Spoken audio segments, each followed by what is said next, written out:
Cambalache, un programa de actualidad regional y nacional que usted debe escuchar y analizar. El mundo fue y será una porquería, ya lo sé. Cambalache es la realidad vista de otra dimensión. También que siempre ha habido chorros, maquiavelos y estafados, contentos y amargados, valores y doblez. Muy buenas tardes a los seguidores y amigos de Cambalache. Hoy sábado 18 de marzo en nuestra séptima temporada de Cambalache y como siempre estamos en las pantallas de Pingüino Multimedia.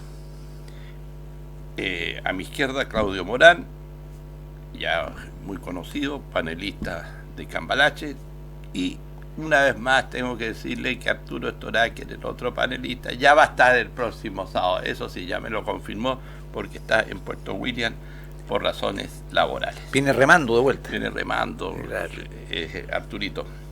Les damos las gracias a Pingüino Multimedia, la empresa periodística más grande de la región y de la Patagonia, que hace posible que lleguemos a sus hogares, a los lugares de trabajo y en forma muy especial a Puerto Natales, Porvenir y a las estancias magallánicas que siempre nos ven y nos escuchan, porque recibimos muchos comentarios de gente que está en la estancia a esta hora, ya están terminando el almuerzo y ya están sobre el almuerzo, descansando y están viendo Cambalache y el Pingüino.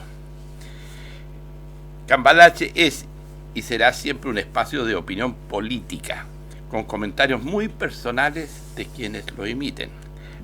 Analizamos de otro punto de vista lo que pasa en Magallanes y fuera de nuestra región. Nos encontramos en Facebook, en la página del Pingüino, en YouTube como Cambalache el Pingüino. Y hoy tenemos algo, a partir de media hora más, se va a incorporar como invitado el señor Robert Bison, candidato al proceso constitucional. Nosotros de aquí hasta antes de la elección que se va a tener, creo, en el mes de mayo, ¿es? Mayo, sí, 7 de mayo. Si no 7 de mayo, sí. Vamos a tener un candidato, uno por sábado, de acuerdo a los listados, y uno de derecha y uno de izquierda. Y a los que se traigan también, po. Y a los que se traigan a venir. Pero ya el próximo sábado viene Andrea Pizzi, después viene la señora Roja, Francisca Roja, Francisca, y así vamos a ir invitando a los que realmente quieran venir a Cambalache. Bueno, entremos en materia, Claudio, ¿qué te parece? Sí, Mira, esta semana todo el mundo se enteró y a mí me impactó por la cifra de que hay alrededor de 21.000 extranjeros que en Chile cometieron irregulares y que ya tienen dentro del proceso de deportación, y no solo que hayan cometido irregularidades desde el punto de vista penal, sino que entraron en forma irregular a Chile por estos pasos fronterizos que hay, y por pasos que no están habilitados, y de alguna manera esta gente, bueno, adentro de Chile fue hallada, como diríamos, pillada, ¿no? Porque ahora esa palabra te pillé está muy de moda por una propaganda, te pillé, y deben ser deportados. Pero el tema que hay es que no hay plata para deportarlos. Se habla de sobre 2 millones de pesos que cuesta deportar a un extranjero que haya cometido estos delitos, que estén en el listado de los 21.000. Y por otro lado, acá hay un problema ya de relaciones internacionales con países vecinos, como el caso de Bolivia, con quien no quieren que se use el pasadizo boliviano para poder llevar a esta gente o deportarla a sus países de origen. Y tampoco Venezuela quiere que en su territorio aterrice un avión chileno con los deportados. Entonces, aquí el nuevo ministro de Relaciones Exteriores, el canciller Frank Claver, va a tener que hacer su primer trabajo, y un trabajo bastante complejo, complicado, de conversar con Bolivia y con Venezuela y con los otros países para poder solucionar este problema que para el país nuestro es complicado, porque como decíamos en programas anteriores, el sueño chileno, que no es tan sueño, ya como que ya esto está sobrepasando. Bueno, eso era un poco, y tenemos, mira, tú que te vas a referir, creo, el tema de este asesinato a este carabinero que fue hecho por un extranjero, ¿no es cierto? Creo que era venezolano, que lo atropelló. Entonces, ahora, ¿en qué condición queda? ¿La ley cómo se va a aplicar? ¿Lo van a deportar? ¿No lo van a deportar? ¿Va a tener que cumplir su condena dentro de las cárceles chilenas? Oye, todo esto es bastante complejo y complicado, Claudio. Bueno, yo estoy sentado a la izquierda tuya, tú estás a mi derecha. Sí. Estas opiniones un poco derecha a veces, ¿eh? No. Sí, claro, bueno, porque... No, yo soy lógico. Pero no, que a veces tus opiniones en estas materias son muy coincidentes con lo que tiene la derechita light de este país, Chile Vamos, esas cosas. Yo te voy a decir una cosa bien sinceramente, vengo llegando a Santiago, perdónenme señor, la expresión coloquial, pero es que no, si lo hago más largo se va a aburrir. Chile está como las pelotas. Chile es un país, otro neologismo, cagón, un país, ¿cómo definirlo? Mira, fui a hacer unos trámites por razones profesionales a Santiago. Ustedes saben que Santiago es Chile, con el centralismo asfixiante que tenemos en el último año, mucho más que antes incluso, porque cada vez este país está más centralista. Bueno, hay que ir a Santiago, muchas cosas, con un calor horroroso, espantoso. Me encontré con que, no me toca, yo no tengo esa edad aún. La mayoría de las notarías de Santiago, en forma ilegal, inconstitucional, contra tratados internacionales y contra los conceptos más básicos relativos a la dignidad humana, le exigen a los mayores de 70 años, es decir, a partir de los 71 años de edad, un certificado de salud mental compatible. Para poder firmar. De que no estás loco, claro, para poder firmar un contrato. La inmensa mayoría de las notarías. O sea, ¿a qué hemos llegado en este país? Nadie confía en nadie, absolutamente en nadie, en nada. Y una sociedad, como dices tú, que no se base en la confianza, no puede subsistir, no puede funcionar. Absolutamente no. Entonces, esto es grave, porque ya no, esto no es a nivel de lo que pasa en la calle entre gente inculta. Esto está a nivel de profesionales de carrera como son los notarios. Entonces, me parece que es impresentable. El cartel de los notarios. No, si no solo el cartel de los notarios, sobre los notarios están los jueces, ministros, etcétera. ¿Quién le pone el cascabel al gato en esta cuestión? ¿Por dónde se corta este nudo gordiano de una vez por todas? Y ahí nos saltamos el tema este. El primer año, inicia el segundo año, el gobierno, el periodo, digamos así, yo no digo ni siquiera gobierno, de Boris and Company. Carabinero muerto por un delincuente venezolano. Lo que pasa es que el problema de la inmigración invasiva, la invasión, responde, como lo hemos dicho muchas veces, a un paradigma ideológico del globalismo, de la Agenda 2030 de la ONU, fronteras abiertas, como decían y siguen y están aplicando en el semamarracho de proyecto constitucional que fue rechazado, el derecho humano a migrar, como si estuviéramos obligados a recibir a cuanto pelafustán se venga a meter a Chile. El problema es que como esto es un dogma ideológico, tenemos por el lado de Bolivia al peor gobierno de la región, la inspiración del pachamamamista Evo Morales, que es el que manda ahí. Entonces Bolivia, un país cagón, una porquería de país, y lo digo aquí responsablemente, si hubiera algún boliviano escuchándome, me importa un rábano. Nos van a castigar otra vez. Me van a castigar, ya que me castiguen. Nos impone que por su territorio nos meten miles y miles de inmigrantes ilegales. Y ellos no, usted no me lo puede devolver, yo se los mando. Oye, Bolivia poniéndonos la pata encima. ¿A qué hemos llegado como país? Cuando con Bolivia el asunto es muy simple. usted me deja pasar un inmigrante más y ni un camión más suyo sale a puerto chileno y se acabó.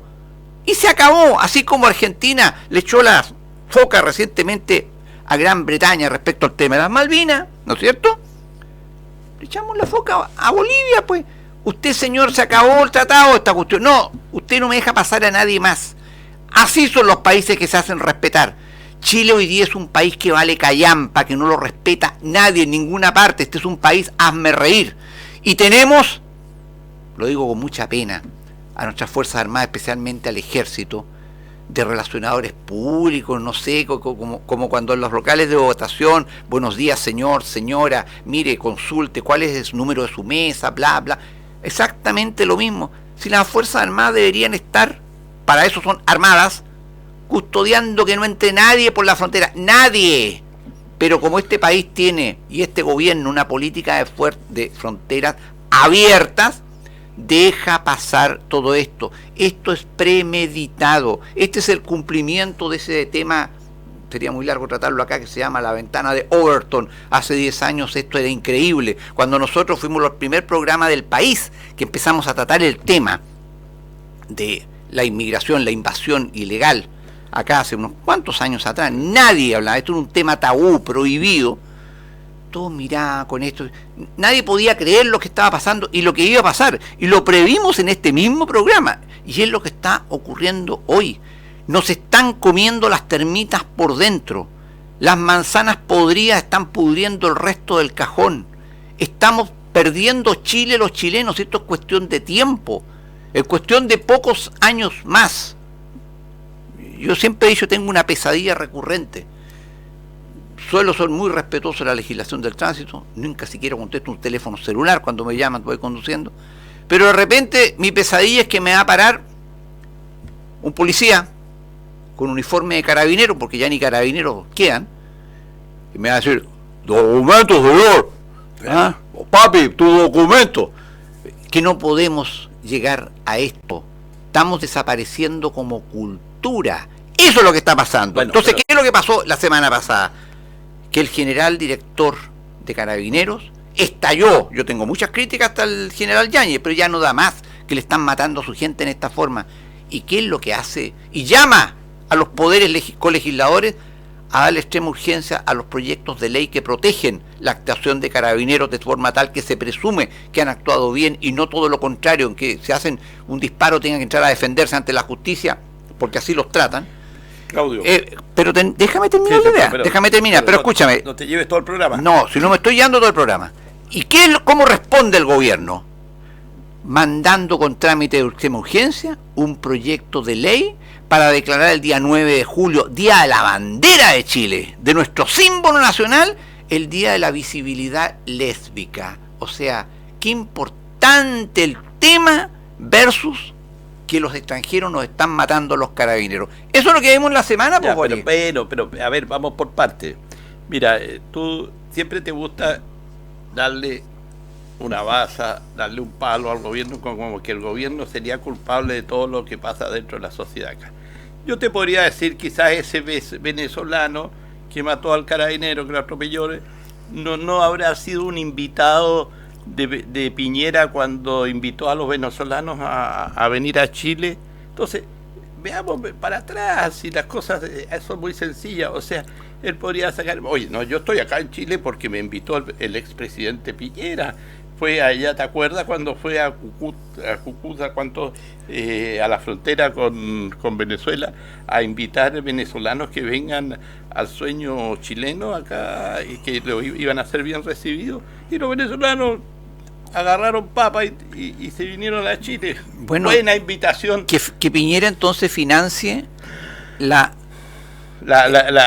deportación. La deportación de todos los venezolanos indeseables que hay en el país, pues. Sería bueno, ¿no? Bueno, pero sería bueno, no sería justo, ¿no? Pero sería justo. Piñera no tiene nada que ver ideológicamente con Boric ni con Estás muy equivocado. No, tú me estás muy equivocado. Que Piñera es un socialista infiltrado. Piñera es un progre. Piñera es un progre. Vamos a hablar un tema del progresismo. Eso la derecha siempre hoy día lo está sacando porque realmente le duele de cómo gobernó Piñera, pues, si es el tema de fondo, si el que tú cosechas lo que siembras, Claudio. Pero yo te voy a decir una cosa. Nosotros siempre hablamos de los malos inmigrantes, de que no hay que, en Chile deben haber alrededor fácilmente de 3 millones de inmigrantes, fácilmente. Más. Pero nosotros siempre hacemos comentarios, y la prensa nacional siempre, de la parte mala, y nunca destacan lo bueno de lo que ha llegado en la inmigración a Chile. Mira, yo conozco gente que está trabajando, secretarias, médicos, profesionales, ingenieros que han llegado de diferentes países de Latinoamérica, incluso venezolanos, colombianos, gente de una expertise laboral muy, muy buena y superior a la chilena. Y mira, y quiero darte un ejemplo. Conocí a un joven colombiano llamado Aarón, que trabaja en los temas audiovisuales, un profesional en su trabajo, y es una persona íntegra. Y yo creo que no por el ser y por el hecho de ser inmigrante, a Aarón la sociedad tendría que dejarlo de lado. Yo te digo, él en su profesionalismo, en lo que hace, es un gran aporte al tema audiovisual, de las redes sociales, de cómo se trabaja. Es interesante escucharlo. Me tocó de suerte estar con él, conversar con él. Entonces, cuando tú conoces gente así, uno dice, bienvenido, vengan a Chile gente así, porque son un aporte. No importa si es colombiano, si es venezolano, paraguayo, peruano, boliviano, lo que fuera. Pero gente que nos está aportando. Y eso yo lo quiero destacar, porque la sociedad, esta sociedad chilena tan chaquetera que es, o sea, y a través de los medios de comunicación, solamente muestra lo malo. Pero pongámoslo en la balanza, Claudio. Está bien que mostremos los malos, pero también destaquemos lo bueno. Y aquí en Chile no se destaca lo bueno, y tampoco se destaca para los propios chilenos.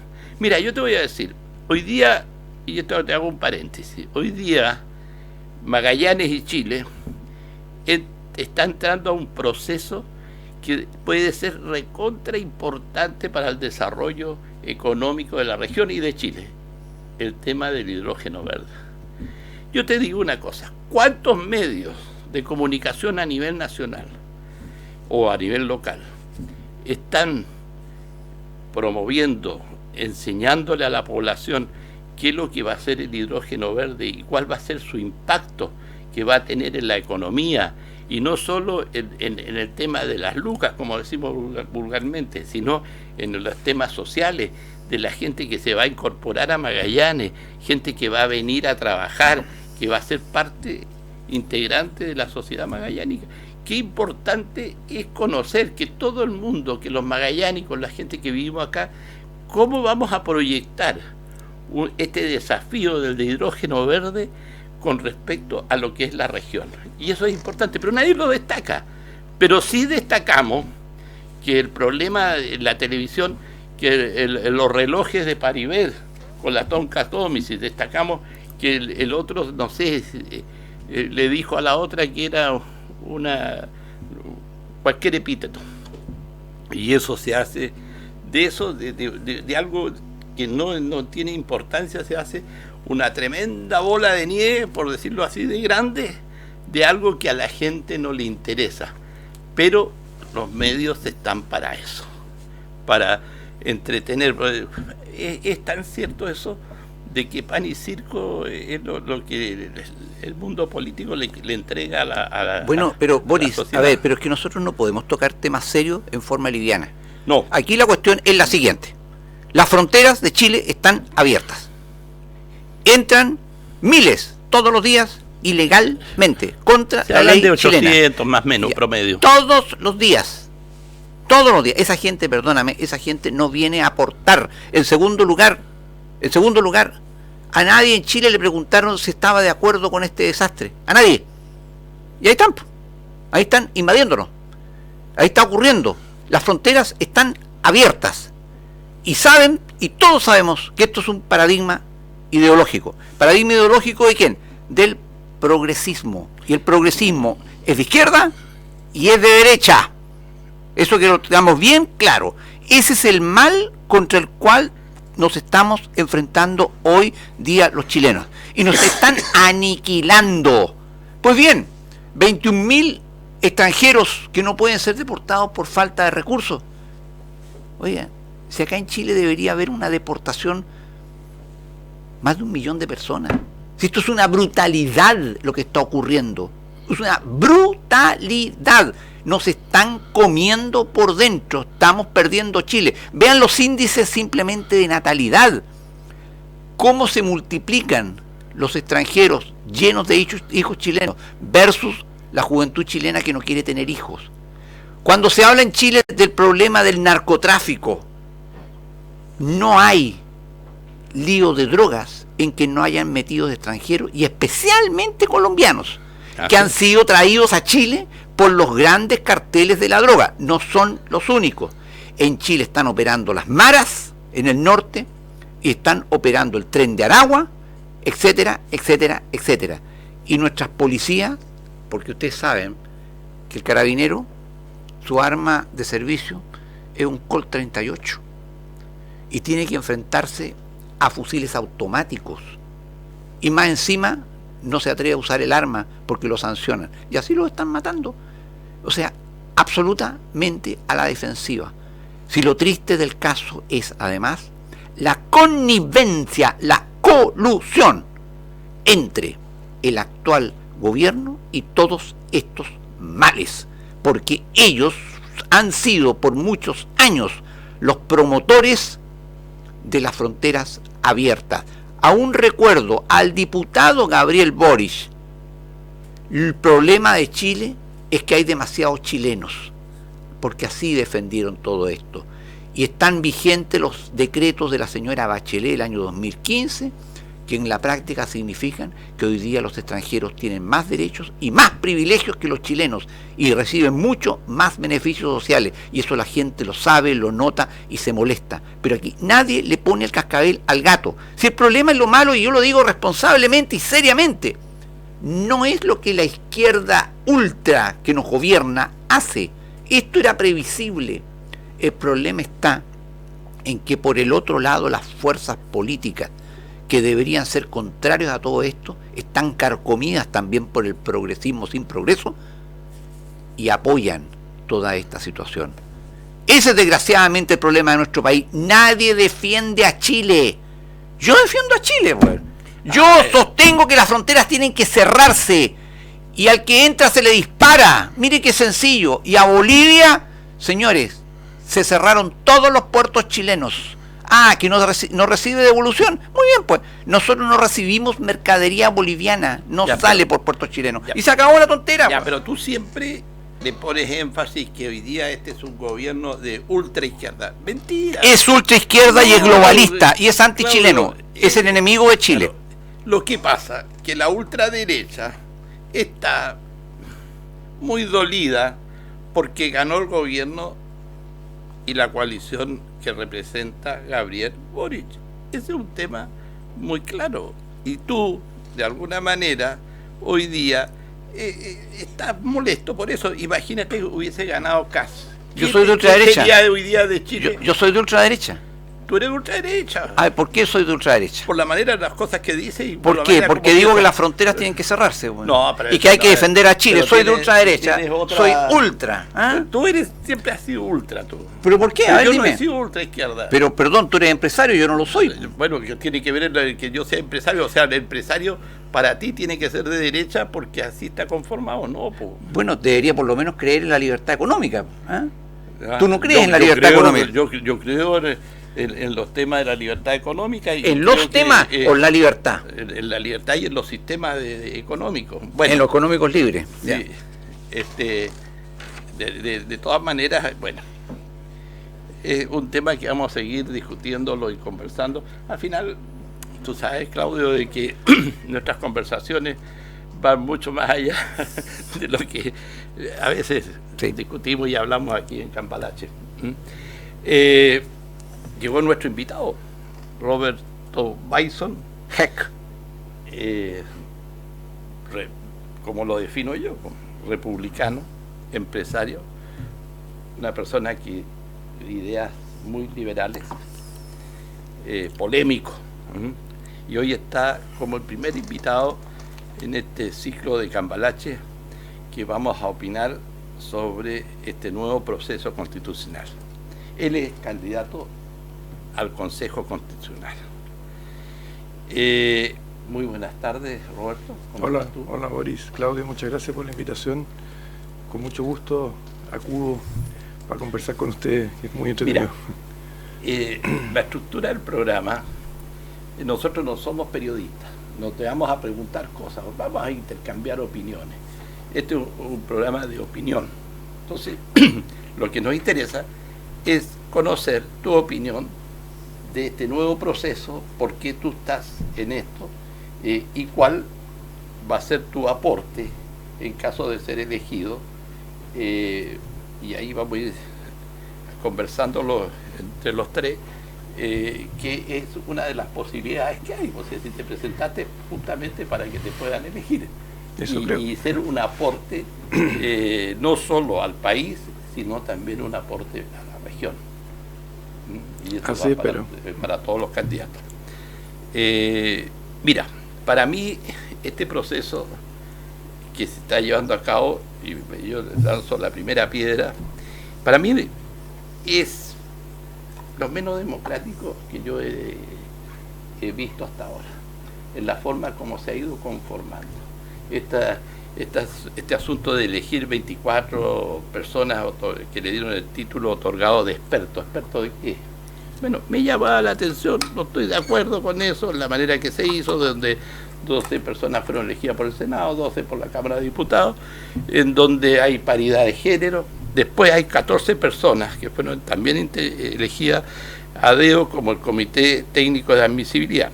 Y ustedes, donde tú vas a estar, son elegidos 50, que tienen la misma estructura de cómo se eligen los senadores en la República de Chile. Así es. Y ahí en el tema indígena estuve buscando alguna información, van a tener un padrón aparte, tienen que llegar al 1,5 del electorado, no sé de a dónde, en la circunscripción o donde más votado puede que aparezca uno, después tiene que otro porcentaje. O sea, hicieron, no sé cómo decirlo, una mazamorra o por un nombre con el tema de los indígenas para ponerlos ahí, pero yo me la juego que no va a ser ninguno elegido. Me la juego. Porque no dan los cálculos para que así sea. Bueno, lo otro, de la elección de los 50, donde estás tú y donde vas a estar, el tema es que quizás hay con las primeras mayorías 30 mujeres y 20 hombres, y van a tener que bajarse 5 mujeres y llegar a 25 por esto de la paridad de género. Entonces, otra cosa que para mí es antidemocracia, de que no se elige a los mejores, sino que hay un acomodo entre este tema de la igualdad de género y este tema. Entonces, cosas como esas chocan con mi pensamiento en lo que es la democracia, que la democracia es el gobierno dentro del gobierno de los mejores. Y aquí hay que hacer puros acomodos. Te dejo la palabra a ti para después dársela a Claudio. El gobierno, la mayoría, no el gobierno de los mejores, pero bueno, eso es lo que esperaríamos, que fuera el gobierno de los mejores, pero lamentablemente los electores no siempre son tan sabios como para escoger al que es más capaz. Pero bueno, yo estoy aquí, en realidad coincido con mucho lo que tú has dicho, a pesar de todo.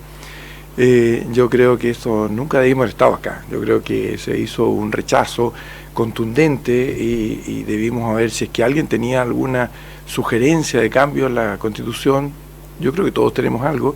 Lo podemos plantear en los caminos normales, institucionales que existen y que esta Constitución que nos rige actualmente permite. De hecho, la modificaron, eso prueba que sí es posible, para poder hacer esta nueva temporada constituyente en que nos han metido. Y no solamente nos metieron en algo que ya la gente había cerrado la puerta, sino que además lo hicieron a escondida. Y gente de los sectores que antiguamente uno se sentía afín, como Renovación Nacional, por ejemplo, ellos, incluso Schalper dijo, justificando el que no se hiciera un plebiscito de entrada, dijo que para qué vamos a exponer a Boric a un nuevo derrota electoral. O sea, realmente, bueno, no sé con quién nos defiende. Y aparte de eso, también colocaron como borde el quinto borde, que es declarar a Chile como un Estado social de derecho y de derechos sociales progresivos, es decir, nadie sabe dónde va a terminar esto. Yo pensé que eso había sido propuesto por la extrema izquierda, pero fue propuesto por la derecha, fue Schalper también que propuso eso. En fin, yo me sentí completamente traicionado con esto, y eso es lo que me motivó a aceptar esta candidatura y representar las ideas que no son de izquierda, que en este momento son enarbolados desde la UDI hasta el Partido Comunista, digamos, que no veo casi ningún matiz en la forma en que presentaron esto. O sea, esa es tu visión del momento político que se está viviendo frente a este proceso. Sí, creo que toda la clase política se puso de acuerdo para lanzar a Chile a un modelo socialista, porque el país, un Estado social de derecho, es un término que acuñó el mismísimo Chávez. Dijo que era la expresión más acabada del socialismo. Hoy en día decir me declaro una sociedad o un país socialista, digamos, sería como poco vendedor, porque resulta que han fracasado en todas partes donde se ha intentado. Entonces ahora se llama Estado social de derecho, en fin, lo camuflan, pero ¿quiénes son los que tienen ese título? Digamos? Venezuela, Colombia, Bolivia especialmente, y Ecuador. O sea, realmente, ¿qué modelito nos están, con qué chicha nos están curando? Entonces, yo siento que no queda nadie para defender el país, nadie salvo nosotros, los republicanos, somos los últimos, y por eso espero que la gente que vota razonable, esos que votaron un 62%, vote por nosotros, porque la única garantía que tiene defensa de lo que son las tradiciones, el país y la libertad, somos nosotros. Ahora, claro, tú lo que bien dices, destacaste el artículo 5 de las bases de las constitucionales. O sea, estos señores que se juntaron del Parlamento, porque hay algo, y te doy la palabra, tiro a Claudio, hay una cosa muy cierta. Cuando se hizo la primera elección para elegir, para ver estos temas de la Constitución, cómo iba a ser, la gente dijo, no queremos saber nada con el Parlamento, con los diputados y senadores que no estén involucrados en la ejecución, en la conformación, en el trabajo de hacer una nueva constitución, en la que se rechazó, me estoy refiriendo. Sí. Y ahora, cuando ellos fueron rechazados en esa elección, cuando ganó el 80%, de alguna manera, hoy día ellos se tomaron el control y acaban todos los partidos menos los republicanos. Eso sí, en honor a la verdad, es así. La derecha tradicional más la izquierda y el centro se tomaron la pelota, como diríamos en el fútbol, y están haciendo las cosas a la pinta de ellos. Pero no tomaron en cuenta a la gente. A nosotros nadie nos tomó en cuenta. Yo soy una persona de la calle y nadie nos tomó en cuenta de esta cosa como la están normando. Claudio. Bueno, todos saben que yo tengo una posición en lo formal a todo esto que está ocurriendo, que no es muy distante de la que ha señalado Robert. Una de las críticas que más le hago a la clase política es su liviandad, su habilidad para hablar durante horas pura cháchara formalista del proceso, de la reunión, del acuerdo, de esto, lo otro, pero sin ir nunca a un tema de fondo. Y yo, en materia constitucional, en que he hecho clases, incluso en universidades, sobre derecho constitucional y sobre filosofía jurídica y política, soy, me confieso, un seguidor del constitucionalismo clásico. Y una de las bases ideológicas del constitucionalismo clásico, Robert, todos sabemos, es la famosa Declaración de Independencia de los Estados Unidos, escrita por Thomas Jefferson, que dice que es una verdad evidente por sí misma que nuestro Creador nos ha dotado de derechos inalienables y anteriores al Estado, entre los cuales está la vida, la libertad y qué cosa más linda que nunca una constitución, tampoco en Chile, en ninguna parte, otra parte lo ha dicho, y la búsqueda de la felicidad. El ser humano tiene derecho a buscar la felicidad, que lo encuentre otra cosa, pero dice a buscarla, todo lo que eso significa. La libertad en todo lo que eso significa. El derecho a la vida, dentro del cual, o junto al cual está, por ejemplo, el derecho de propiedad. Porque te puedo decir, te reconozco el derecho a la vida, ya, pero oye, no, la comida esa no es tuya, es mía. Lo que ganas con tu trabajo no es tuyo, es mío. Los medios que tú necesitas para vivir, no son tuyos, son míos, yo te los quito. Entonces, es una continuación del derecho a la vida. Entonces, a mí me parece muy importante, Robert, y ahí quiero escuchar tu opinión, porque tú eres un liberal, no en el sentido manoseado actual de este liberalismo socialista progre, sino que en el sentido del liberalismo clásico, manchesteriano, en fin. Yo siempre destaco los padres del liberalismo económico, Adam Smith, David Ricardo, antes de ser economistas, eran profesores de ética y moral, eran verdaderos filósofos, porque el fundamento de la libertad es la moral. La gente no es libre por ser libre, es libre para algo y tiene que tener una fundamentación moral. Entonces, Robert, ¿qué te parece a ti? Yo creo que tú te vas a ocupar, en caso de ser elegido, ¿no es cierto?, del tema de cómo queda la libertad bien entendida dentro de la Constitución, ¿no es cierto? Bueno, la libertad es el objetivo más alto de la política, es la libertad. ¿De dónde nace esto? Bueno, primero, si ya superamos la esclavitud, cada uno es dueño de su propio cuerpo, ¿no? Eso está claro. Cada uno es propietario de su cuerpo. Totalmente de acuerdo. Ahí partimos. No el 100%, el 2000%. El 2000%. De ahí viene el habeas corpus, claro. Tenga su cuerpo. De ahí parte la cosa. Después, lo que tú haces con tu cuerpo también es tuyo. O sea, tú recoges del piso un poco de greda, haces una vasija, esa es tuya, digamos. O sea, cuando tú a la naturaleza le incorpora tu trabajo, tu energía, tu entusiasmo, el producto de eso, el producto de tu trabajo es tuyo. Así se forma la propiedad. O sea, nadie tiene derecho a eso. Claro, a quitártelo. A quitártelo. Ahora, intervenir. Y eso no es que algún Estado lo haya promovido, eso es fruto de la evolución humana, de las instituciones que han surgido, así como el lenguaje surgió en forma natural, la moneda surgió en forma natural, la ética también, y también la propiedad. La gente aprendió o se respetó el producto del trabajo de las personas, salvo que por la violencia cayeran encima y se lo roban, digamos, pero eso ya es otro delito, es un delito. Una excepción, claro. Una excepción, no es aceptado eso. Pero ese reconocimiento y ese control el control y la protección de la propiedad permitió que se formaran capitales y que nosotros escaláramos en el grado de desarrollo como humanidad a los niveles que estamos hoy. Porque si tú estás trabajando, supongamos en la antigüedad, una tribu ahí en el campo, en fin, no tenías mucha protección, juntabas algo para el invierno, pero te caía encima una banda de ladrones cada cierto tiempo, es decir, ya tu entusiasmo por juntar o tener algo más disminuye. Entonces, si tú no proteges la propiedad, no hay capitalización y no hay desarrollo, ni hay progreso. Nadie se va a preocupar realmente de capitalizar, de trabajar y de acumular algo. Pero puedo hacerte un paréntesis. Sí. Y para ver cuál es tu pensamiento. Yo estoy de acuerdo contigo en la teoría, está en una pirámide, pero cuando el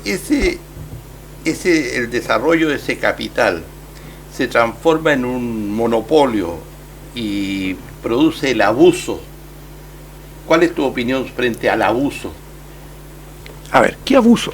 Porque resulta que un monopolio, supongamos que sea, no es bueno un monopolio porque siempre es bueno tener situaciones de competencia, pero aún así... El liberalismo dice crear la competencia. Claro, pero exactamente, pero en general son las regulaciones estatales las que generan monopolios, pero pensemos, no importa cómo se llegó, algún momento, por ejemplo, no sé, Bill Gates inventó alguna aplicación genial, en fin, en las redes sociales, y él termina siendo el monopolio, el monopolio Facebook, etc. Ya, ok.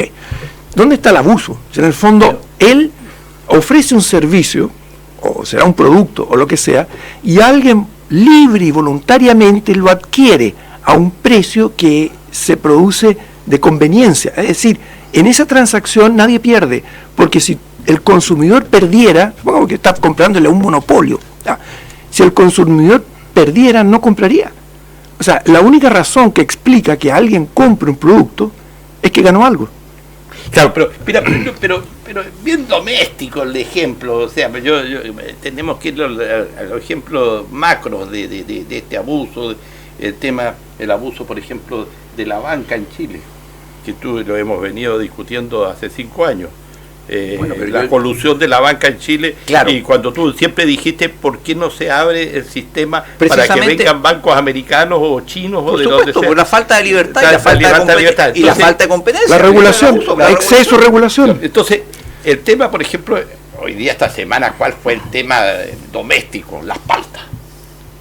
Entonces vienen las explicaciones porque que la palta va a llegar a 10.000 pesos el kilo cuando estaban a 2.000 y tanto, todo porque hay escasez, que mientras no llega la colombiana, no llega la peruana. Pero alguien que tiene paltas hoy día en Chile, por un tema de mercado, las puede vender en 10.000 pesos porque todavía no llegan las otras paltas.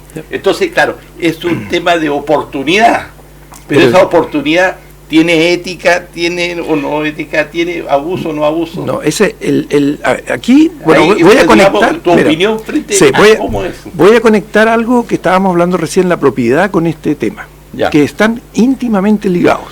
Pues resulta que cuando se produce un intercambio, yo te vendo a ti mi teléfono y te digo, mira, esto vale X, y tú me dices, no, eso no te lo compro, pero si lo bajo un poco, sí, se va a producir un intercambio, un diálogo, se va a producir un precio, así se forman los precios. Totalmente de acuerdo. Entonces, cuando acordamos un precio, yo me voy a sentir ganador, porque si no, no te lo vendería, te lo estoy vendiendo a algo más de lo que yo valoro, mi costo es más bajo, y tú lo vas a comprar porque lo valoras más que lo que estás pagando, porque si no, lo comprarías caro. O por una necesidad. Bueno, pero entonces significa que lo valoras. Claro, entonces se produce, ese acto tan sencillo no ocurre si yo no tengo propiedad sobre este teléfono. Bueno, claro. Entonces, lo único el teléfono es mío, claro, en este caso es tuyo.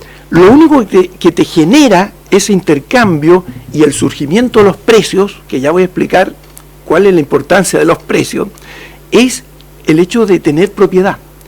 Por eso que un sistema socialista no puede funcionar, porque no reconoce la propiedad. Y esto lo demostró Mises en los años 20. Entonces dijo, como en ese momento venía recién instalado el sistema socialista soviético, habían eliminado totalmente la propiedad privada, resulta que desaparecieron los precios, porque yo te voy a vender esto que no es mío, decir, bueno, ¿y cuánto me pagan? No importa, si no es mío, lo que sea. Entonces, espera, déjame terminar. Entonces, al no haber propiedad, no se estructura el precio. Llegó a tal punto esta degeneración, digamos, del sistema, que en la Unión Soviética en un tiempo, como no sabían qué precio poner, producían ciertas cosas, y bueno, ¿y qué precio tienen? No sé, no había formación de precios. Entonces tenían espías en Estados Unidos y copiaban el listado de precios que había en Nueva York o en otros lados. Pero esa estructura de precios responde a la necesidad o a la demanda que tiene una determinada sociedad. Entonces, no la rusa. Entonces, ellos producían cosas que nadie quería o no producían lo que la gente quería. Entonces, cuando tú no tienes precio, por ejemplo, un ingeniero se enfrenta a la necesidad de construir un puente. Entonces lo puede construir en madera, en fierro, en acero quirúrgico, en lo que sea. Y no sabe cómo escoger el material. En cambio, en un sistema, cuando se reconoce la propiedad y se forman los precios a través de los intercambios voluntarios, hay precios que son reales y yo te puedo asegurar de que ese puente, no sé, de madera sale más barato. Entonces, la asignación de recursos es más eficiente. O sea, es eficiente con respecto a si no tienes precio, no tienes forma de hacer un cálculo económico y por eso no funciona el sistema. No, sí, de acuerdo, pero en ese tema del concepto de precio, y siempre se dice que las cosas valen lo que tú estás dispuesto a pagar. Sí. Claro. O dispuesto a vender. Pero yo creo que sería importante, fíjate, que estas ideas, porque otros países los tienen, por ejemplo, en España está consagrado en la Constitución que el sistema económico es la economía social de mercado, de Fretón. ¿Tú qué opinas? ¿Tú crees que en una nueva constitución o en una reforma constitucional, como sea, habría que introducir alguna normativa respecto a esto? ¿Que no tiene ninguna duda? Yo creo que sí, o sea, mientras más uno pueda asegurar que los mercados funcionen en forma libre, más asegurada está la libertad. Además, el tener libertad económica es la única forma de tener una libertad política. O sea, si tú eres dependiente del Estado, se acaba la libertad política. ¿Pero tú crees que en Chile existe la libertad política? Yo Cuando creo que los políticos a veces están al servicio de los grandes consorcios económicos. A ver, ¿por qué se produce esa simbiosis entre el país muy chico, ¿no? ¿Por qué se produce la contaminación, que yo no estoy de acuerdo, digamos que eso es lo más horrible que puede haber, entre el poder político y el poder económico? Porque el poder político tiene poder de establecer regulaciones. Y entonces el poder económico se interesa en el poder político para que saque regulaciones que me vengan bien. Entonces, si yo reduzco el ámbito de acción del poder político, del Estado en esta cosa, y permito que los espacios de libertad sean más amplios y que el mercado realmente funcione, el poder económico no se va a interesar en el poder político, digamos. Entonces se interesa porque lo puede manipular a su favor. Se produce una simbiosis. Si no tiene el poder político de intervenir el orden espontáneo de la sociedad, entonces no se va a producir esa corrupción. Pero mira, de todas maneras, a ver, tú hoy día eres candidato, vamos a tener, no me cabe duda que nos guste o no nos guste, vamos a tener una nueva constitución. Si tú vas a participar, ¿de qué manera tú crees que tu aporte frente a los 50 elegidos, con el pensamiento que tú tienes, no quedes de lado frente a estas máquinas políticas que hoy día tenemos manejadas por el centralismo y cómo se están dando las cosas? Bueno, yo creo que la clase política ya ha demostrado que se aferra al poder y lo único que buscan es aumentar su poder, digamos, por eso estamos en este proceso. El poder detrás del poder. Mi compromiso es tratar de limitar el poder de los políticos todo lo que pueda y voy a apoyar cualquier iniciativa en esa dirección. Ya. Lo primero que haría yo sería incorporar un plebiscito revocatorio, es decir, cualquier autoridad, digamos, que no rinda el resultado que la gente se imaginó cuando votó por él, en fin, que haya una herramienta para votarlo, digamos, para sacarlo del cargo, vamos adelante. Totalmente de acuerdo. Tampoco... Porque mira, y te hago otro paréntesis. Estamos de acuerdo en todo, digamos. Pero claro, pero sí, es que ¿sabes por qué estamos de acuerdo? Porque nosotros pensamos con lógica. El concepto de la lógica nos permite a veces tener... Si el tema de la política, de los ideales políticos, izquierda, derecha, oye, cuando tú predomina la lógica de las cosas, vamos a estar siempre de acuerdo, porque alguien que no use la lógica para pensar, claro que va a estar en desacuerdo. Pero yo, a lo que yo quería llegar, hoy día, por ejemplo, tenemos un parlamento, un senado, y mira, y hay cosas tan ilógicas, frente al... En el artículo 7 de esto, del tema de lo que los parlamentos dijeron, esto tiene que estar en la Constitución. Entonces, por ejemplo, cómo los diputados y senadores se cuidaron las espaldas. ¿Te acuerdas de la Constitución esta que se rechazó? Sí. El Senado desaparecía. Y ahora no puede desaparecer por ningún motivo, porque están dentro de las cláusulas que le pusieron. Claro. Cosas como esas. Entonces, eso a mí me molesta. Yo te digo, yo sé que el Senado no va a desaparecer ni con una ni con otra situación, pero cómo tienen que estar colocándolo para cuidarse las espaldas. Y eso es lo que le molesta a la gente, eso es lo que la gente está contra eso. Lo mismo que dentro de la redacción pusieron que el Poder Legislativo será bicameral, compuesto de un Senado y de una Cámara de Diputados y Diputadas. ¿Y por qué no pusieron compuesto de un Senado con senadores y senadoras? Bueno, pero para que tú veas, claro, cómo es un problema de semántica. Pero para que tú veas cómo se redactan cuidándose ambos. Bueno, es que, a ver, en las espaldas. yo creo que hay un temazo en este asunto de la norma constitucional. Cuando digo la norma constitucional, no me refiero a una nueva constitución, esta obsesión por una nueva constitución, sino que en necesarias reformas constitucionales que tienen que hacerse, entre otras, por ejemplo, yo también comparto la idea del plebiscito revocatorio, pero de todas maneras, me parece esencialmente democrático. Es más, yo soy un convencido de que no puede producirse cambio político para bien y en favor de las regiones si no evolucionamos por lo menos a un sistema político semiparlamentario. O sea, esto no puede seguir así, porque este esquema es el que se ideó en la época de Portal en 1830 y creo que el país ha cambiado un poquitito desde entonces, o mucho. Entonces, hay temas que ya no pueden soslayarse. Por ejemplo, este tema de las fronteras abiertas. Esto es un verdadero desastre. Esto es un tema que ya no puede dejarse de lado. En segundo lugar, tiene que definirse claramente, y en todo el planeta se está hablando del tema del patriotismo, los patriotas de cada país, porque existe la realidad del globalismo, el nuevo orden mundial, eso es real, cada día más gente lo acepta y se da cuenta que nada está ocurriendo por casualidad. Defendemos y mantenemos el Estado-Nación, que es herencia de la paz que puso término a la llamada Guerra de los 100 años en el siglo XVII, o nos supeditamos a un poder mundial en el cual los gobiernos nacionales no pasan sino a ser meros buzones de un ente rector que, ojo, sería absolutamente antidemocrático. Si ya las cofradías políticas son antidemocráticas, son club de Toby encerrados que determinan todo, imaginémonos a nivel mundial. Entonces hay una serie de temas aquí que tienen realmente que tratarse y contemplarse. Yo creo que hay que hacer reformas constitucionales. Yo no creo en la nueva constitución porque es una razón jurídica de fondo. Los países se constituyen y establecen una norma básica que es la constitución, sean democráticas o no. Puede ser una constitución monárquica también, perfectamente bien. Bueno, y la norma se mantiene.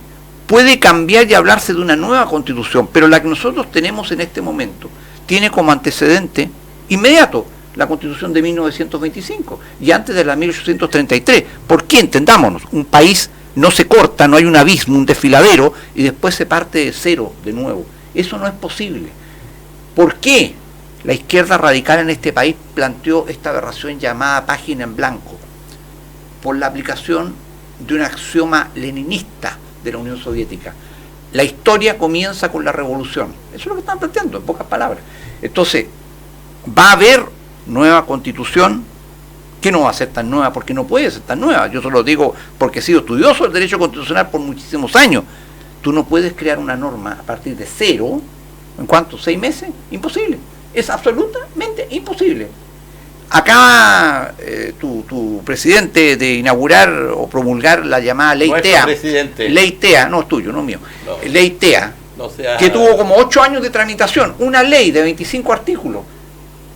Oye, una constitución que es algo 1000 veces más complejo. Tú no la vas a hacer en 6 meses. Entonces, hay otro problema. Estamos llenos de expertos, pues. Hay otro, bueno, experto. Hay otro problema. Que la nueva constitución funcione, que eso es recontra importante, funcione, porque bueno, como bien lo mencionó Robert, el tema del Estado social, mira, está mal planteado el concepto, esto de Estado social de derecho, está mal expresado, se refieren a Estado social, bueno, todos los estados son sociales, si no, no existirían, todos los estados es una perogrullada, de derechos, un amigo mío dice, de derechos y de deberes, porque eliminan lo de deberes, porque los derechos sin deberes no funcionan, Bueno, derechos, otra cosa, el derecho así con mayúscula, corre un tremendo riesgo, que va a ser una frustración histórica gigantesca, no va a funcionar, no puede funcionar. ¿Cuál es el cielo? ¿Cuál es el límite? El cielo. Ni ha funcionado en ninguna parte. En ninguna parte del mundo. Si los países ricos, escandinavos, ricos, porque hay que decirlo, antes de ser estados de bienestar, eran estados ricos, están todos regresando, vienen todos de vuelta. Porque esto no funcionó y se empezaron a arruinar. No funcionó. A ver.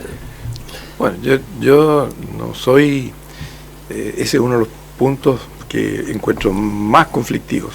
Yo pienso que los derechos son algo que nadie nos puede quitar, derecho a la vida, a la libertad, a la propiedad. Totalmente de acuerdo. No cosas que nos tienen que entregar y que los demás tienen que pagar. Por lo tanto, los derechos sociales yo creo que son inmorales. ¿Por qué? El Estado siempre va a tener restricción de recursos, nunca le va a sobrar, y tiene que ir en ayuda de los que se quedaron atrás, los que tienen menos, los más pobres. ¿Ok? Entonces yo voy a concentrar, voy a focalizar esos pocos recursos que tengo en los más pobres, en las necesidades que se definan más urgentes. Ahora, si yo esa necesidad la declaro un derecho, entonces tengo que ir a pagar a todos. Pongamos la educación, ya. Entonces yo como Estado, digamos, me voy a preocupar de que los niños pobres tengan acceso a la educación, porque los niños ricos ya los pueden soportar sus padres y ya está. Pero si yo lo declaro un derecho, entonces tengo que pagarle a todos. Entonces ahí tenemos que los pobres, que también pagan impuestos cada vez que compran un kilo de pan, o llenan el estanque de benzina, porque los pobres también tienen autos, sí. La mitad son impuestos. Esos impuestos de los pobres van a ir a pagar la educación del hijo de Andrónico Luksic, al ser un derecho. ¿Te fijas? Entonces, si tú declaras cualquier necesidad como un derecho social, lo que vas a hacer es distribuir en la totalidad de la población tus recursos que son escasos, cuando lo lógico es que tú te concentres en los más pobres para poder sacarlo adelante, sí, pero hay una lo cosa, antes posible. Roberto, que el 1% de los ricos en Chile, que son ricos, el 1% nomás, no es tanto, los grandes ricos en Chile pagan alrededor del 80% de los impuestos. No, el impuesto a la renta será, pero el impuesto, pero la carga, no, la carga es el IVA. Es el IVA, digamos, o sea, claro, entonces, carga, y eso el IVA lo estamos pagando todos, y es más, los pobres lo pagan proporcionalmente más, porque consumen todo. Claro, entonces, una persona que gana 1.000.000 de pesos gasta 180 pesos en 180.000 pesos en IVA, sí. Y el rico igual come con 1.000.000 de pesos, igual gasta los 180.000. Pero tiene más plata, tiene más plata, tiene más ahorro, más todo. Entonces, pero a ver, definir la riqueza en una sociedad como la nuestra, pucha, que es complejo. ¿Cuándo eres rico y cuándo no eres rico? O sea, a ti te ponen ciertos factores, te dicen, mire, si usted tiene una venta, un ingreso de tantas miles de unidades de fomento, usted pasa a este quintil, al otro quintil, pero eso es dinámico, o sea, depende. Oye, hoy en día un obrero de bajo nivel vive mejor que Luis XV en Inglaterra. Absolutamente. Digamos. Tiene mucho mejor nivel de vida, digamos, tiene calefacción en su casa, tiene baño, tiene agua corriente, tiene un dentista que le pueda tapar o sea, pero a ver, pero para ti, tú que vas a trabajar en la nueva Constitución, ¿cómo definirías este país? Este país, Chile, hoy día, ¿qué tipo de país? ¿Es capitalista? ¿Es socialista? ¿Qué tipo de país desde el punto de vista de ponerlo en un contexto ideológico? Bueno, yo no le pondría una etiqueta tan clara. O sea, tiene espacios de libertad y tiene espacios de intervención del Estado y de ruptura del orden espontáneo bastante importantes que han ido creciendo. De hecho, desde que llegó la democracia, digamos, un gobierno tras otro ha colocado más ministerios, contratado más burócratas, ha puesto más regulaciones y el Estado cada día es más grande y más invasivo. O sea, vamos en una evolución que nos lleva vamos lentamente camino al socialismo. Ya, como dijo Hayek, vamos camino en servidumbre. Ya, pero, a ver, Piñera fue 2 veces gobierno, 4 y 4. Para ti, ¿qué fue Piñera como presidente de la República? ¿Cómo te sentiste representado por Piñera en su gobierno? No. Para ti, ¿Cómo, si tú tuvieras que definirlo, cómo lo hizo Piñera? Porque criticamos a Boric, criticamos a la Bachelet, pero quienes critican a Boric es gente de derecha. Yo me cuesta encontrar a personas que se definen como de derecha que le hagan una crítica, pero una crítica seria a Piñera, diciendo, mira, Piñera no fue lo que nosotros esperábamos, no sé, esa es mi opinión, pero Es bastante generalizado eso. Pero hay muchos de los males que estamos viviendo en nuestra sociedad chilena también es responsable de Piñera. Por supuesto. Escuché a Eduardo Artés. Y que sabes, si no, mayor la responsabilidad. Porque yo te digo, mira, yo escuchaba a Juan Sutil, que era presidente de la CPC, en un momento dado, cuando hablábamos de este tema de la inmigración, en su momento dice, oye, cuidado, porque los temporeros de Bolivia yo los necesito, si no, no puedo cosecharle el kiwi y la cereza. Que vengan los temporeros. O sea, que vengan, pero que regulen, no sé, que vean quién viene. Pero lo regularon, y eso era en la época del gobierno de Piñera. Son temporeros. Sí, pero muchos de temporeros. Temporeros no, si yo no te estoy diciendo otra cosa. En Canadá, que está toda la inmigración absolutamente reglada, y ellos son selectivos, seleccionan, oye, son aviones completos fletados por temporada de mexicanos que van a las cosechas y se vuelven. Y se vuelven, claro. Y ganan muy buena plata. Porque la idea es hablar sobre la nueva Constitución, ¿no? Pero bueno, uno no puede no es que hablar la Constitución va todo. Consagra todo el pasado, por eso queremos hacer una nueva Constitución, porque no estamos conformes con la actual, entonces queremos hacer algo nuevo. Mira, lo que pasa es que jamás una Constitución va a satisfacer a todo el mundo. Es imposible. Somos, ¿cuántos? 18 millones de habitantes. Sí. Cada uno de nosotros es una persona única y irrepetible que tiene sus propias ideas. ¿Qué documento va a poder captar todo eso en una unidad que sea de 100% de aceptación? Es imposible. Por eso que la Constitución tiene que mantenerse como un documento más bien general, lo que tiene que decir, bueno, hasta dónde puede llegar el poder político y no te pases de aquí. O sea, ¿qué voy a hacer aquí o allá? No sé. Eso no debiera estar dentro de esa Constitución. Tiene que hacer un marco muy general para que realmente sea aceptado por la mayoría. Porque si no... Por ejemplo, mira, en el número 10 dice, Chile consagra constitucionalmente con la subordinación de las Fuerzas Armadas al poder civil y la existencia de ellas, ¿no es cierto?, de Fuerzas Armadas y de orden y seguridad. Ya en el comité de expertos hubo un desacuerdo con respecto a cómo querían darle un artículo al tema de las Fuerzas Armadas. Para ti, en la nueva Constitución, ¿qué opinión tienes? ¿Qué son las Fuerzas Armadas para ti? Bueno, ¿qué es el Estado? Primer punto. El Estado nació, o lo soportamos, para que nos dé seguridad. Bueno, es eso principalmente. O sea, si el Estado no es capaz de darte seguridad, yo diría, ¿para qué queremos el Estado? Digamos, porque por eso está. Ahora, ¿cómo nos brinda seguridad el Estado? Nos impide que nos ataquen del extranjero, impide que los ladrones roben. Esas son las cosas. ¿Qué son las instituciones que permiten eso? Las Fuerzas Armadas, Carabineros, policía y todo lo... O sea, eso es el sine qua non, la esencia misma. O sea, debiera tener su capítulo súper importante. Además, es la fuerza. ¿Cómo van a emplear esa fuerza? Esa fuerza puede ser empleada en contra tuya.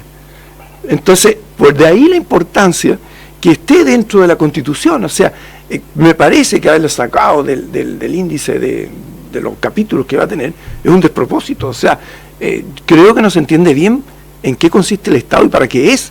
O sea, ¿dónde está la esencia? No sé, esa es mi opinión. No, de acuerdo, y opinión válida, claro.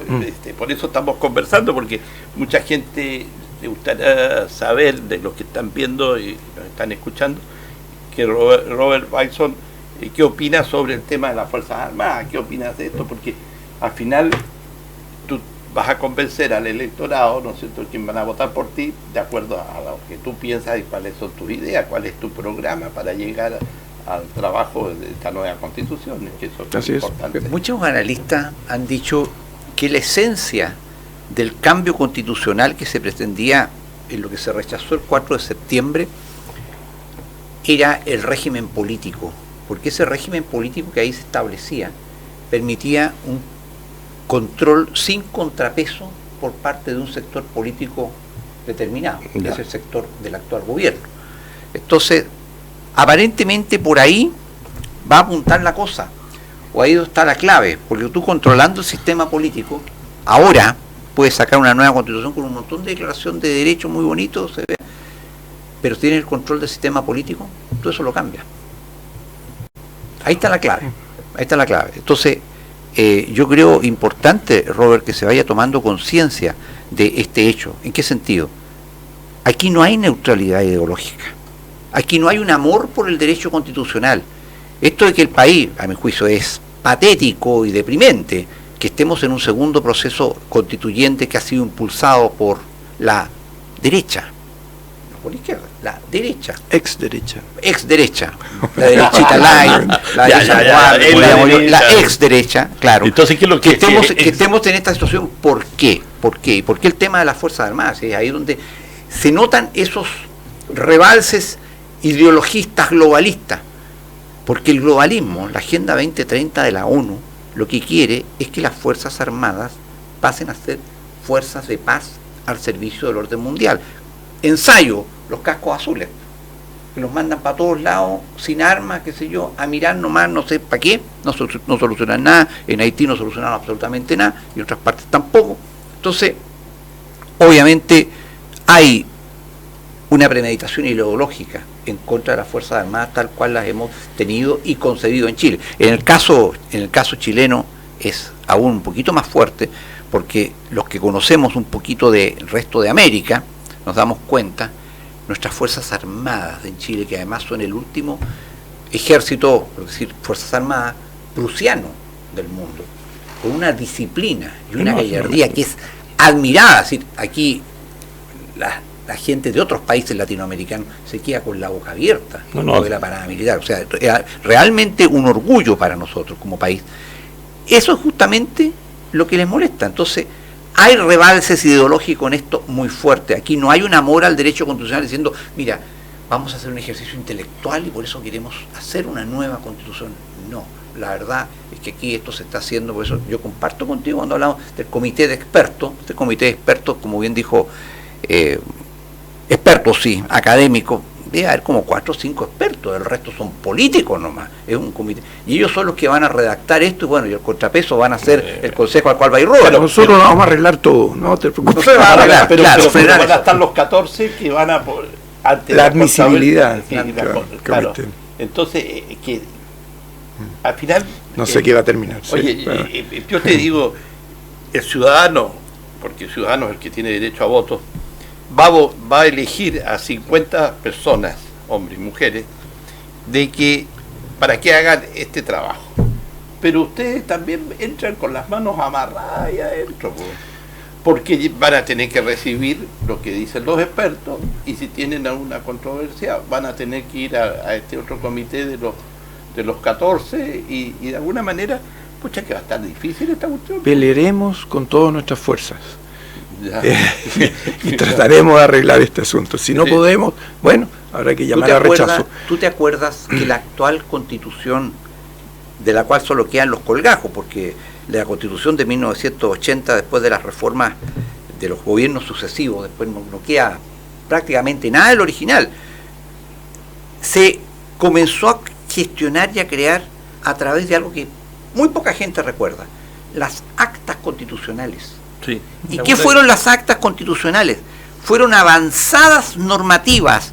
¿Por qué? Porque con mucha prudencia y sapiencia, eso sí que eran expertos. Y ojo, había gente de derecha, pero también había gente de izquierda democrática, en la famosa Comisión Ortúzar. Sí. Había. Dijeron, no, esta institución es nueva, no sabemos si puede funcionar o no. Lancémosla. Y entre ellos estuvo, por ejemplo, el famoso recurso de protección, que yo creo que no hay nadie en Chile que no lo haya ocupado en alguna oportunidad. Entonces, no se trata de hacer cambios a la ligera.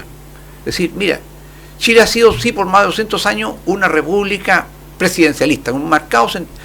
Pero ¿sabes qué? Vamos a probar, convirtámosla en parlamentaria. ¿Y si esta cuestión no funciona? ¿Y queda la crema?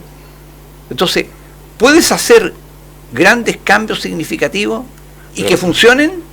Bueno, tienes que conocer es que por eso que te digo, o sea, hay un gran procesalista, profesor uruguayo del derecho, Eduardo Couture, que entre los mandamientos del abogado decía, ten paciencia, el tiempo se venga de las cosas que se hacen sin su colaboración. Y esto es como una locura. Bueno, yo creo que la Constitución tiene que recoger las tradiciones del país. Claro. O sea, los usos y costumbres, y eso se va formando a lo largo del tiempo. Y hay cosas que se prueban, fallan, se vuelven a poner.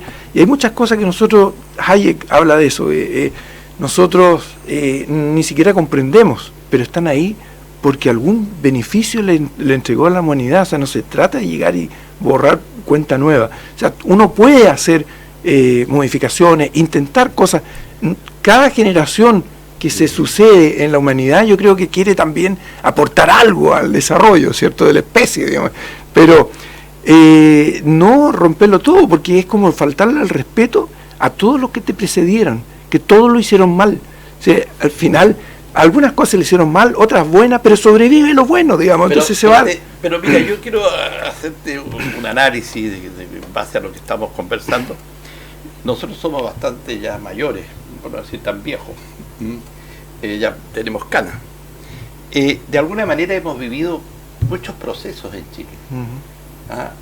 Vivimos procesos de la democracia cristiana, ¿te acuerdas? De la Falange.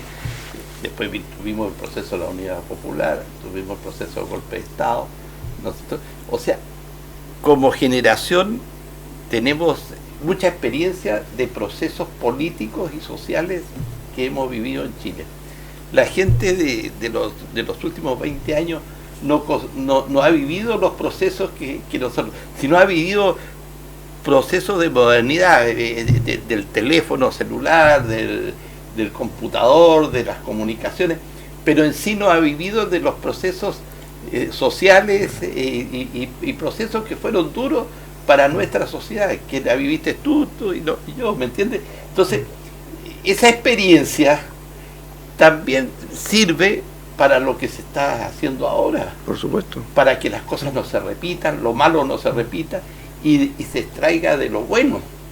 Y también para que esté... Ahora, esta nueva constitución que se está haciendo ahora, en que tú estás participando, digamos, como todavía no... Esperemos que sea posible. Directamente como un elector, o sea, no como un elector, como un candidato, tiene cosas que para uno, yo te digo, como que chocan en la manera como se están conformando el proceso mismo. Mira, yo te digo una cosa. Por ejemplo, en el tema político, para mí sería muy importante que esté en la Constitución, porque como norma los políticos no lo van a tener presente. Por ejemplo, el caso de la Jimena Rincón y Walker. Ellos fueron elegidos porque pertenecían a la democracia cristiana, porque fueron demócratas cristianos, porque el mundo de la democracia cristiana y sus electores votaron por ellos. Llegó un momento, se renunciaron a la democracia cristiana, se fueron, quisieron fundar un partido nuevo, demócrata no sé cuánto, no les dio el ancho para fundar el nuevo partido y se fueron a Evópolis.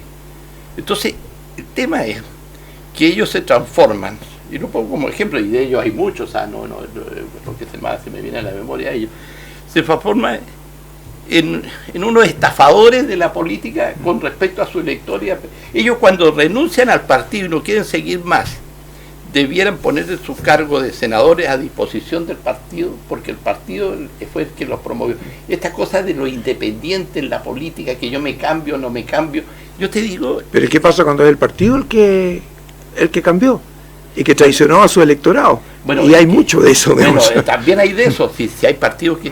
Entonces, pero yo te digo, por ejemplo, en España, cuando tú renuncias al PP o el parlamentario entrega la carta de renuncia y renuncia también al cargo para el cual fue elegido. Claro, pero entonces, es un sistema político parlamentario. Sí, pero espérate, pero en Chile, yo te digo, y esto cruza a todo de la A a la Z, lo que refiere a los parlamentarios, a los partidos. A mí me gustaría, no sé, una idea, que esto esté en el tema político de la nación, esté plasmado en la nueva Constitución para que no se produzcan estos vicios y estas componendas y cosas raras. Lo más irónico que ellos pusieron una ley que castigaba la información falsa en el comercio. realmente debieran aplicárselo ellos mismos. Pero totalmente.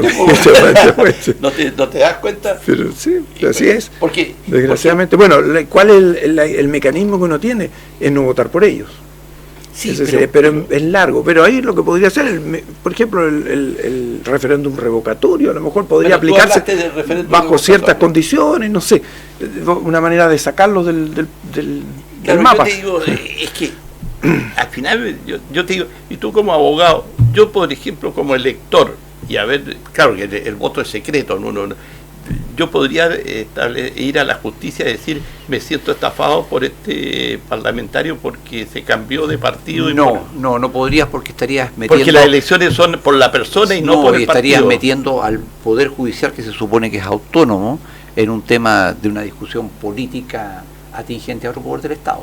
Entonces, no sé, es complicado, pero yo creo que todo eso va de la mano con el hecho de que tiene que haber, y el sistema político asegurar una real renovación de las personas. Esto de que, bueno, fue un gran logro lo que salió hace un par de años atrás respecto a que no podían ser reelegidos más allá de dos, claro, periodo 3. El periodo, claro. Yo sería mucho más drástico en eso. Yo diría, tope 2 periodos los diputados, senadores sin reelección. Así de simple. Y obviamente generar toda una cultura, o simplemente establecerlo. Yo creo que debe haber un mínimo de edad. Yo creo, como ejemplo, esto que tú mencionabas, que decían, ¿y cómo el alcalde no va a seguir, se va a ir para la casa? Pero yo creo que no hay nada más digno que irse para la casa con el deber cumplido. Nada más digno. Entonces no puede haber, mira, acá vamos, por ejemplo, yo me daba risa en este supuesto cambio ministerial, colocan de ministro de Obras Públicas a la que era presidenta del Banco del Estado. Escucha, qué versatilidad, también podría ser astronauta e ir a la Estación Espacial Internacional. O sea, que es una liviandad con que se trata todo eso, porque la política en Chile es algo muy poco serio. Y bueno, para que no nos agarre la falta de tiempo, yo creo que esta elección tiene una vez más una importancia. La democracia solo funciona cuando los más eligen a los mejores. Las regiones siempre se quejan, y esta región se queja de que en Santiago no se les toma en cuenta. Yo siempre digo lo mismo, no se les toma en cuenta no porque seamos pocos, porque los representantes que elegimos valen callampa. Esa es la verdad de las cosas. Oye, entonces necesitamos elegir gente de peso que sepa en el fondo, no en la forma, en el fondo, a qué va. Y que sea estudioso. Y claro. Ahora, mira, para ir cerrando tu opinión, porque vos son opiniones, ¿qué opinión tienes tú de nuestros 5 parlamentarios de la región? Tú que ya vas a trabajar en una constitución si eres elegido, ¿tú crees que el sistema que tenemos es el mejor? ¿Sirven para algo los parlamentarios de la región? Bueno, ¿Te sientes representado por ellos? Capaz que nos pasemos del tiempo con esta pregunta, digamos, pero te voy a decir, mira, un poco lo que decía Claudio, hablaba que hay una tendencia hacia un gobierno mundial, a hacer un gran poder, digamos, que lo domine todo, digamos. Lo que nosotros como liberales queremos es que el poder baje y se acerque a la gente, no que se concentre arriba, digamos. Entonces, por supuesto que estamos en contra de un gobierno mundial o de normativas que nos apliquen desde afuera, sino que también nos gustaría que el poder se redistribuyera entre las regiones. Yo imagino un Estado nacional con facultades restringidas, a lo mejor a la defensa de la frontera, a la administración de la justicia, policía. Ya está, policía, pero incluso la policía podría ser regional, y cada una de las regiones fuera autónoma en hacer sus propias políticas tributarias, sus propias políticas de desarrollo, y hágalo, que se produzca una competencia entre las distintas regiones de Chile, a ver quién le va mejor con sus políticas, digamos. Entonces yo creo que veo como una posibilidad de poder ser de mayor autonomía en Magallanes, poder ser responsable no solamente como lo que se ha pedido hasta ahora. Queremos ser autónomos en distribuir la plata que nos toque del presupuesto nacional, digamos. Es como un adolescente, digamos, que le pide la mesada, digamos, y le dice al papá, no, pero yo lo voy a gastar lo que quiera. Entonces, no, liviano. O sea, yo creo que para hacer una regionalización responsable, deberían hacernos también responsables de la recaudación de nuestros propios impuestos. Entonces, y ojalá el poderse atomizar, incluso que Natales tuviera su propio ámbito de decisión, Punta Arenas u otro. Mientras más se acerque a tu casa el poder, más cerca la gente va a estar. Pero tú sabes que el poder siempre se concentra en la pirámide, todos quieren ir arriba, el poder hacia arriba. Bueno, hay que empujarla para abajo. Y hay que empujarlo para abajo. Exacto. Yo soy partidario que el poder hay que socializarlo, como diríamos. Exacto. Entonces, ¿por qué? Porque estamos acostumbrados a ese otro sistema, que todos esperamos que el de más arriba resuelva el problema. Pasa en la función pública. Sí. Cuando tú necesitas que alguien te solucione un problema y vas al mesón, mira para arriba a ver si el jefe está de acuerdo y ese jefe mira para Santiago y el otro para allá y para acá. Entonces el poder es al final... No hay responsabilidad. No hay responsabilidad. O sea, si a ti te están sacando los impuestos aquí en Punta Arenas, en Magallanes, y tú ves que están haciendo con tus impuestos, están haciendo tal puente, este camino, no sé, lo que sea, vas a hacer... A ver, ¿cuál es la verdadera? Con ganas mi impuesto. Claro, o vas a cuestionarlo, o sea, ¿por qué estás haciendo ese puente si ahí no pasa nadie? No pasa aunque nadie. Sea, no sé. Oye, ya lo está diciendo nuestro amigo García, que estamos llegando al final del programa. 30 segundos. Tu mensaje. Mi mensaje, bueno, yo quiero decirle a la gente que yo soy el candidato de derecha, el que defiende las instituciones, la patria, la tradición del país y la libertad y la responsabilidad personal. Por lo tanto, si alguien está en con ese sentimiento, soy yo su candidato. Somos los últimos que quedamos para defender los valores de una sociedad libre. Perfecto, muchas gracias, Roberto. Gracias por aceptar la invitación de Campalache. Gracias a ti. Bueno, si eres elegido, te vamos a invitar otra vez. Ya ahí te vamos a poner la pistola al pecho para que hagas cosas. Bueno, Constitución lo único que va a poder hacer. No, pero dentro de la Constitución. Pero dentro de la Constitución. La Constitución. Dentro de la Constitución, me refiero. Claro. Bueno, hemos llegado al final del programa, Cambalache. Hoy día tuvimos algo distinto con un invitado. Lo único que les deseamos es que tengan un feliz fin de semana. Nos estamos viendo y escuchando el próximo sábado con una nueva invitada. El próximo sábado viene Andrea Pixevich a conversar, que es otra de las candidatas a participar de este proceso constitucional. Tengan ustedes muy buenas tardes. Chao, chao. Cambalache, un programa de actualidad regional y nacional que usted debe escuchar y analizar. El mundo fue y será una porquería, ya lo sé. Cambalache es la realidad vista de otra dimensión. También